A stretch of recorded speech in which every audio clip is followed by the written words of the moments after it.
This is you might say, a discussion of how King Record Company is to be run. Unfortunately, you or other people may disagree with me 100%, but somebody has to be the chief, and I am elected as the chief. I'm spending my money, not yours. Therefore, unless I change my ideas, then it has to be as you will hear on this record. What makes this building so important? King Records is an international treasure. We're just so pleased in Evanston that the mayor and other individuals throughout the city are passionate about revitalizing King Records building, to have the history of this treasure known to people throughout the city and throughout the United States and throughout the world. The music that was produced here at King Records was just phenomenal. Everybody in the world did the twist. Came right out of here and out of here. To me, this building stands as a monument. Songs like Fever, You Give Me Fever, and Twist are part of the legacy of King Records, and this group is trying to ensure the Evanston-based record label gets the recognition it deserves. Across the country, there are a few of these spots where magic happened and our history shifted. Motown, Preservation Hall, the Apollo. They are beloved. They are tourist attractions because someone recognized that and saved them. Then there's Cincinnati's King Records, where rock history, civil rights history, and Cincinnati history intersect at the corner on a dead-end street just north of downtown.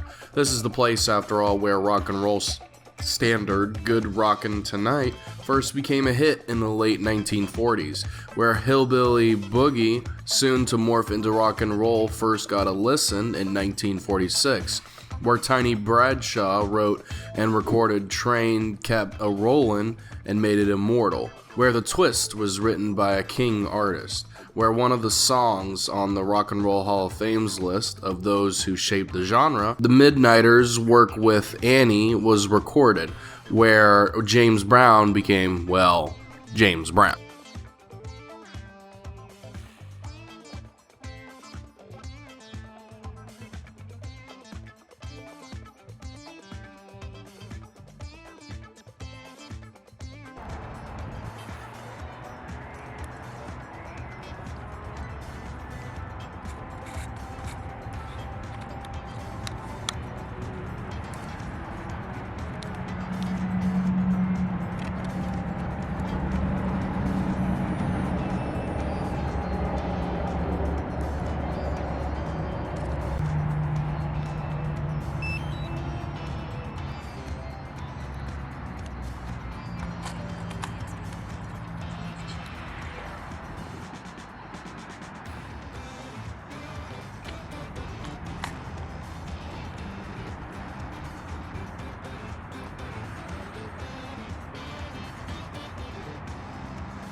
It was where, in 1943, Sid Nathan set his sights on making music that could make money, no matter what color of the people making it for him.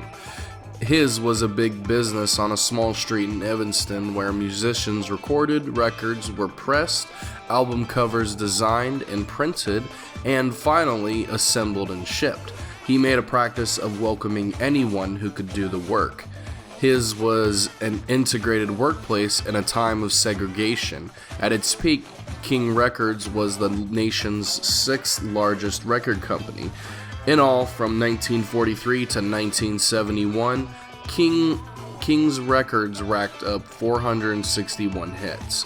Of those, 32 went to number one on the country, pop, and R&B charts. Sidney Nathan was born in Cincinnati to Frida and Nathaniel Nathan on April 27, 1903, suffering with asthma and poor eyesight. His vision was so bad that he quit school in the 9th grade, and I quote from Sidney Nathan, "I couldn't see, so why bother?"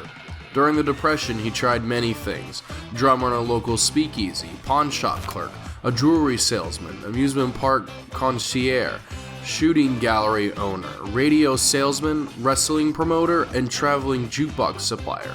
In the late 1930s, he opened Sid's record shop on West 5th Street in Cincinnati. The shop was moderately successful, selling primarily mainstream pop hits. The business survived as the Depression ended. It was during this time that Nathan would loan a jukebox operator $6, a loan that would change his life. One night at the Beverly Hills Super Club across the Ohio River in northern Kentucky, Nathan encountered the jukebox operator that owed him $6. Nathan then began contacting the jukebox operators that had previously dealt with, began stocking the store with new and used records he got from them. The store being located in Cincinnati's African American neighborhood, so he stocked mostly African American music, blues, gospel, some jazz, and swing, along with a little pop. Initially, King specialized in country music, at the time known as hillbilly music. King advertised, "If it's a king, it's a hillbilly. If it's a hillbilly, it's a king." King also owned Federal Records, which launched the career of James Brown. The label hired Ralph Bass and recorded R&B musicians such as Hank Billiard and the Midnighters, Roy Brown, Valerie Carr, Champion Jack Dupree, Ivory Joe Hunter, Joe Tex, Johnny Guitar Watson, and Otis Williams and the Charms. During the 1950s, King distributed portable phonographs. King Records was unique among the independent labels because the entire production process was done in-house: recording, mastering, printing, pressing, and shipping. This gave Nathan complete control, and a record could be recorded one day and shipped to radio stations the next day in quantities as small as 50. For that reason, King Records that did not sell well are now rare. The former King Records headquarters at 1540 Brewster Avenue in Cincinnati is still standing. A historical marker was placed by the Rock and Roll Hall of Fame in 2008. Now owned by the city of Cincinnati, it approved the formation of the King Records Legacy Committee, which is working on revitalizing the historic site and explaining its history. The city of Cincinnati now owns King Records buildings and Brewster Avenue in Evanston. The King buildings are being stabilized with $700,000 of city and Evanston funds thanks to a United City Council. With Mayor John Cranley in the city of Cincinnati, a restricted fund for the buildings has been established through the King Records Building Nonprofit Steering Committee to raise private funds and realize the revitalization vision.